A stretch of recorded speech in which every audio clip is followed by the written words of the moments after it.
தெரிவிக்கவில்லை. அப்படின்னா திருமணத்தை முடிக்க வேண்டியதானே? அங்குதானே இருக்கிறான் அந்த சனியன் சங்கர். சாந்திய சங்கர் விரும்புறானா?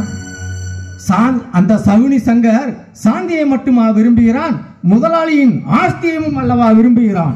என் மகளை மணக்க உனக்கு என்ன உரிமை இருக்குன்னு அவன் கண்ணத்துல ஓங்கி அறைய வேண்டியதானே?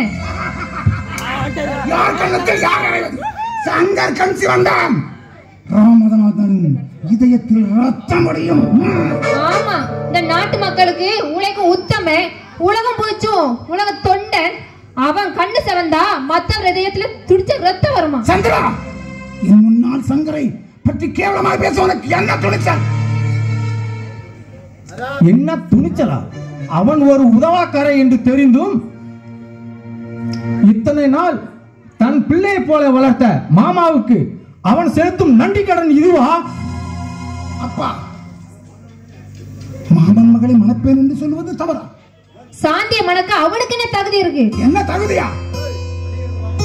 தாய் மாமன் மகள் என்ற உறவும் அவளை கட்டிக்கொள்ளும் உரிமை இருக்கிறது. அதே உரிமை சாந்திக்கு இருக்கு. சங்கரை பிடிக்கலன்னு சொல்ல. ஓ, அப்படி வருகிறாயா?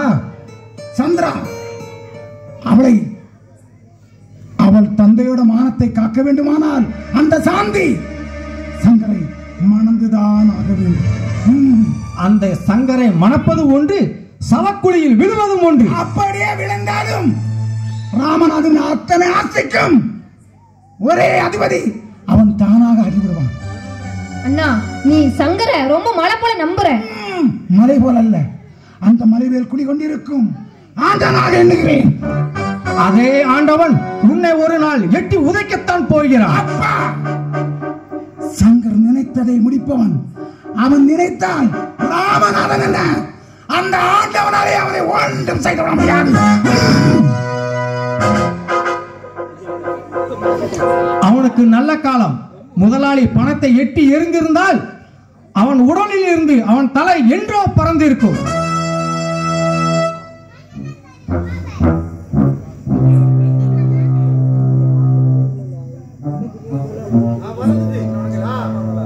சாந்தியும் கண்ணனும் காதலருங்கிறது உனக்கு தெரியுமா?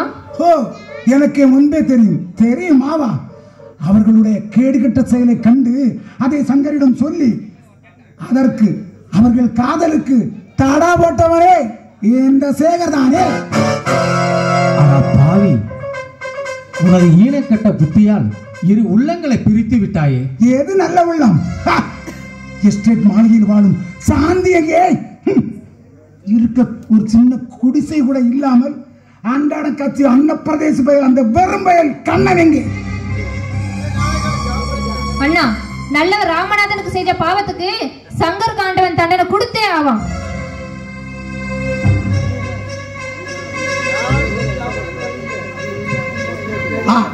சந்திரா, நீங்கள் எப்படிதான் கோழியாக குழுவினாலும் இனிமேல் சங்கர் இந்த எஸ்டேட்டுக்கு வந்தால் அந்த சாந்தியின் கணவனாகத்தான் இங்கே வருவான்.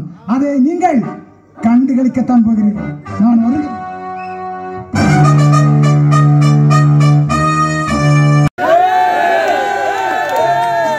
யாரம்மா நீ? ராணியோட சிநேகிதி அங்கள். உனக்கு அப்பா அம்மா யாரா இருக்காங்களா? அப்பா அம்மா இல்லாத அனாத அங்கள். உன்னை மாதிரி அழகாக உள்ள பெண்கள் எல்லாம் அனாதையாக இருக்கக்கூடாது. ராணியும் அனாதான அங்கள். என்ன செய்ய, அவளுக்கு மட்டும் ஒரு சின்ன அம்மா கிடைச்சிட்டா அந்த குறையே போயிடும். என் கவலை எல்லாம் நீங்கிறோம்.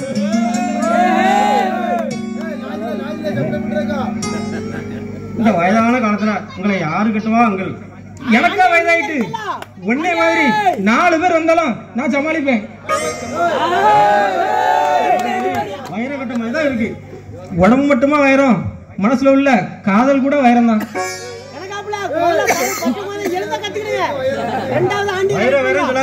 யாராவது கடத்திட்டு போறாங்க. கடத்துவோம். நான் நினைச்சா எதையெல்லாமோ கடத்தி விடுவேன். ஆமா, உங்க பொண்ணுக்கு ஒரு மாப்பிள்ளை பார்க்கலாம்ல? ஆமா, அதுக்கு என்ன? அம்மாடி நீ அனாதை சொன்னாய். ஆமா, நானும் அனாதைதான். நானும் பொண்டாட்டி இல்லாத அனாதைதான். இந்த அனாதையும் இணைஞ்சா நல்லா இருக்குமே. ராணிக்கு இது தெரிஞ்சு விட்டா அவ கிடக்கா எவனாட்ட இழுத்துட்டு ஓடட்டும். கண்ணை அடைந்தால் உன்னே இல்லை மண்ணை. ஆமா, அடைக்கலாமா பொண்ணுகிட்ட இப்படி அநியாயத்துக்கு பேசலாமா? அடைக்கலாமா வர்ற பொண்ணு அம்மா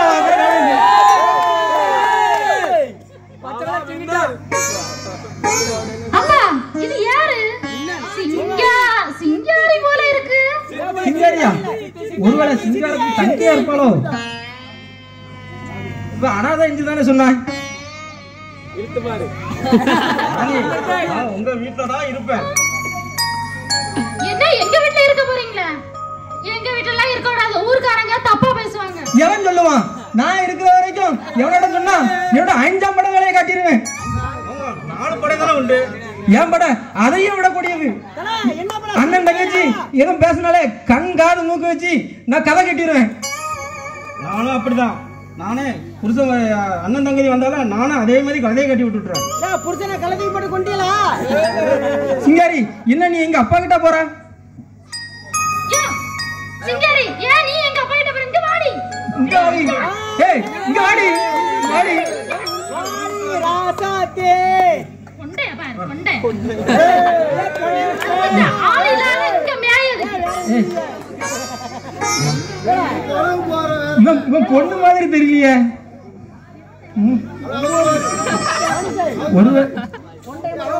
ஒருவேளை சிங்காரத்தின் தங்கையா இருப்பாளோ?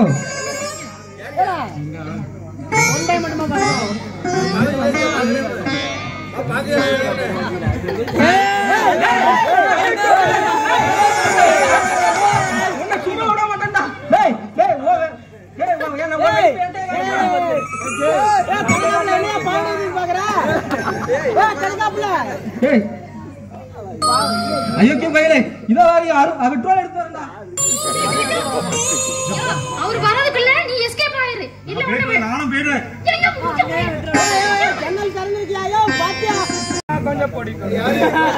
முதலாளி, முதலாளி வா கண்ணா வா. என்ன வர சொன்னீங்களாமே? ஆமாம் கண்ணா, இந்த ராமநாதன் இந்த ராமநாதன் பெயர் கேட்டாலே இந்த வட்டாரமே நடுநடுங்கும்.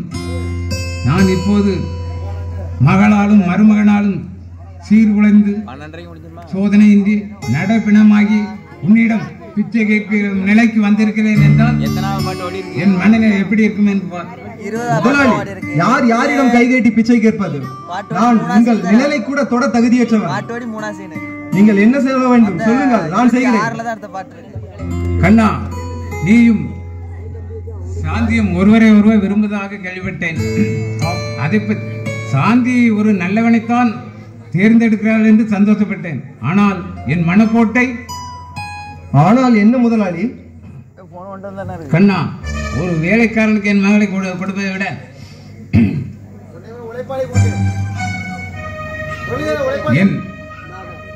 என் பணத்தால் உன்னை இருக்கும் இடமேற தெரியாமல் ஆக்கிவிட முடியும். ஆனால் நான் செய்யவில்லை.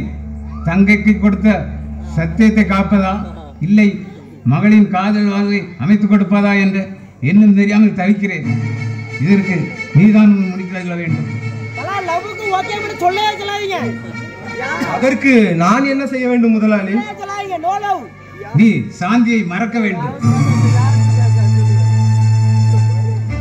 என் சத்தியத்தை நீதான் காப்பாற்ற வேண்டும். முதலாளி, இதே வார்த்தையை சாந்தியிடம் சொல்லி, கண்ணன் என்னிடம் கைகட்டி வேலை பார்த்து கை நீட்டி சம்பளம் வாங்கும் ஒரு வேலைக்காரன், அவனை நீ விரும்புவது நம் குடும்பத்திற்கே அவமானம். நீயாக அவனை மறக்கிறாயா, இல்லை அவனை அடித்து நொறுக்கி மறக்க வைக்கட்டுமா என்று கேட்க வேண்டியதானே முதலாளி? 1000 முறை ஆணித்தரமாக அடித்து சொல்லிவிட்டேன். அவள் பதில் சொல்ல. காரணம் என்ன முதலாளி? உன் மீது கொண்ட அன்பும் என் மருமகன் தங்கர் மீது கொண்ட வெறுப்பும்.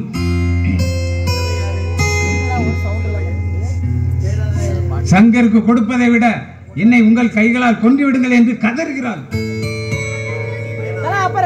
முதலாளி, அதுக்கு நான் என்ன செய்ய வேண்டும்?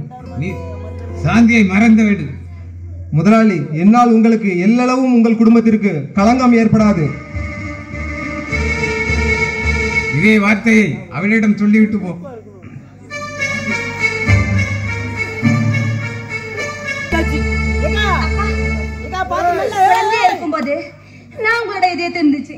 இப்போ நீங்க என்னோட இதயத்தை மிதிக்கிறீங்களாப்பா? ஆமாம் ஆமாம் கோபால் கோபால் சாந்தி, உன்னை சங்கருக்கு கொடுக்காவிட்டால் உன்னையும் கண்ணனையும் கொன்று விடுவான். அதன் பிறகு இவளை இழந்து நான் உயிரோடு நிற்பேன் என்று இருக்கிறாயா? அப்ப தொங்கிருங்க. அப்பா, ஊரு உலகம் போற்று பெரிய கோடீஸ்வரர் நீங்க. அந்த கேடுக்கு அடிப்படையிலாமாப்பா? சொல்லுங்கப்பா.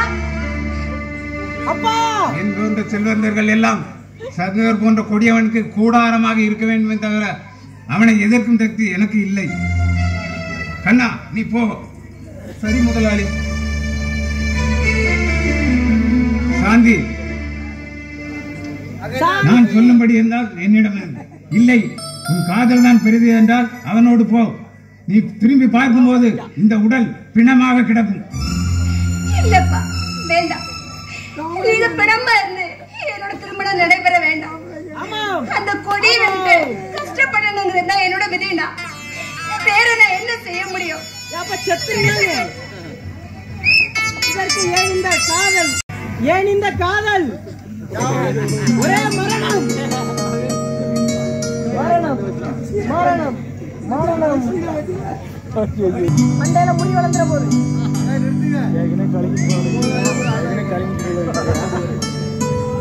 வந்துடா மகாராஜா. ரவி, சாந்தியையும் கண்ணனையும் வாழ வைப்பேன்னு என்கிட்ட உறுதியா சொன்னீங்களே, அந்த உறுதி காத்துல பறந்துட்டா இல்ல சேத்துல புதந்துட்டா? சந்திரா, சாந்தியை வாழ வைக்கணும்ன்ற எண்ணம் என் உடம்புல ஓடுற ஒவ்வொரு துளி ரத்தத்தையும் கலந்து இருக்கு. ஆனால் அந்த சதிகாரன் சங்கரின் சதி வலையில் சிக்கி அவன் சொல்லும் சொல்லையை வேதவாக்க நினைக்கிறார் அப்பா. ஆனால் அது மட்டுமா, அவன் சொல்லும் சொல்லுக்கெல்லாம் அடங்கி பெட்டி பாம்பாக அடங்கி விடுகிறார் அப்பா. அவன் குணம் தெரிஞ்ச பிறவும் மாத்து குறையாத தங்கத்தை தரங்கட்டவனுக்கு தாரையா வாத்து கொடுக்க எப்படி சம்மதிக்கலாம்? வேற என்ன பண்றது? மனன் வந்து கேட்டா தான் தங்கை கொடுத்த சத்தியத்தை காப்பாத்தணுங்கிறார்.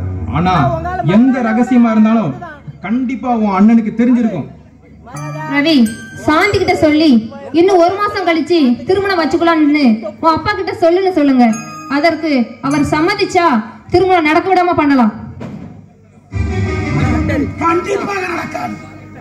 சந்திரா, உன் ஈன செயல் கண்டு சந்தி சிரிக்க போகிறது. உல்லாசமாக சுற்றி திரிகின்ற நீ இப்படி கேவலமாக சுற்றி திரிகிறாயே, இந்த செயலால் நீ மாளப் போகிறாய். ஆம், இந்த கேடுகட்ட பெரும்பையோடு உனக்கு என்ன பேச்சு? ஆமா, நான் ஊர் பேர் தெரியாத அனாதைதான். ஆனால் சேகர், உன் அனுமதியோடு நான் சந்திராவை திருமணம் செய்து கொண்டால் உன் உறவாகி விடுவேன் அல்லவா? நீ திருமணம் செய்து கொள்ள போகிறாயா? சந்திரா, என்ன இது? ஆமாண்ணா, எனக்கு திருமணம் ஒண்ணு நடந்தா அது இவராதான் இருக்க முடியும். அது மட்டும் இந்த சேகர் உயிர் இருக்கும் வரை நடக்கவே நடக்காது. அண்ணா, சந்திரா, ஏழையாக இருந்தாலும் மானத்தோடு வாழ்கிறோம் நாம். தயவு செய்து இப்படி நம் குடும்பத்தை தலைகுனிய வைத்து விடாதே. சேகர், கவலை வேண்டாம். என்னால் உங்கள் குடும்பத்துக்கு எந்த கெட்ட பேரும் வராது. நான் கண்டிப்பா அப்பா கிட்ட சொல்லி சந்திராவை திருமணம் செஞ்சு வைக்க சொல்றேன். என்ன? உன் அப்பாவிடம் சொல்லு.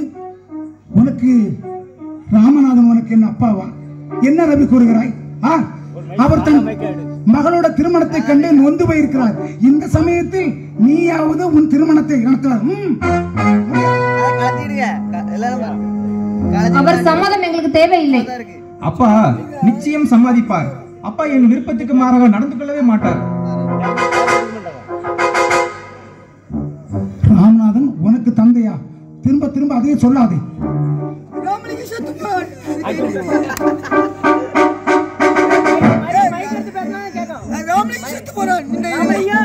அண்ணா, அவரை இதயத்திலிருந்து பிரிக்கவே முடியாது. சந்திரா, உனக்கு என்ன துணிச்சல்? என்னிடமே இப்படி பேசுறான்? சேகர், இது படங்காட்டு நரி. உன் சலசலப்புக்கெல்லாம் இங்க அஞ்சாது அடங்காது. உன் மிரட்டலுக்கும் இங்க மடங்காதுடா. அப்படியா? போடா, அதை பற்றி எனக்கு எந்த கவலையும் இல்லை. ஏய், உனக்கு இங்க என்னடி பேச்சு? பா. நான் என்ன கோழையா காதலித்தவளை விட்டு செல்வதற்கு? நான் ஏழையானாலும் சரி, இல்லை இந்த எஸ்டேட்டை விட்டு வெளியே தள்ளினாலும் சரி, இந்த ரவி யாருக்கும் அஞ்ச மாட்டான். அது இந்த சேகர் இருக்குமாறு ஒரு நாள் நடக்காது. அண்ணா எங்களை வாழ விட ப்ளீஸ். வாழ வைப்பேன், ஆனா இவனோட இல்ல.